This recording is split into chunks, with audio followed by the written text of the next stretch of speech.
সংস্কার করা যেত তাহলে খুব ভালো হতো, ভক্তদের সুবিধা হতো, আনন্দবর্ধন হতো। এই যে অভিলাষ, ভক্তের অভিলাষ ভগবান কিভাবে পূরণ করেন। বদরিকাশ্রমে বদ্রীনাথের ওখানে এক শেঠ গেছে বদ্রীনাথের পূজা করতে।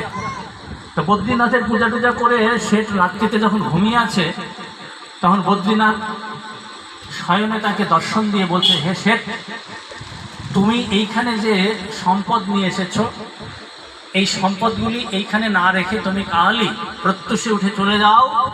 বৃন্দাবনের আড়ির গ্রামে এক সাধু বসে আছে, তার কাছে গিয়ে তুমি এই সম্পদগুলি দাও। সে যদি নিতে না চায়, তুমি আমার কথা বলবে এবং তাকে বলবে যে আপনি যে রাধাকুণ্ডের শ্যামকুণ্ডের যে সংস্কার করতে চেয়েছিলেন সেটা করুন। এইভাবে পাঠিয়ে দিল। সেই শেঠ এসে সেই অর্থ দিল হচ্ছে রঘুনাথ দাসকে। রঘুনাথ দাস প্রথমে নিতে চায়নি, পরবর্তীতে সেই শেঠকেই দায়িত্ব দিল যে তুমি এই কুণ্ড সংস্কার করো। শ্যামকুণ্ড রাধাকুণ্ড সংস্কার হলো।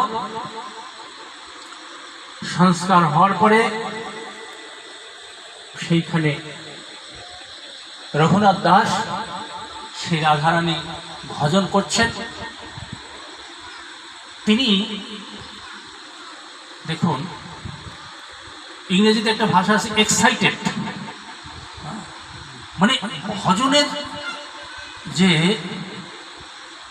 সেই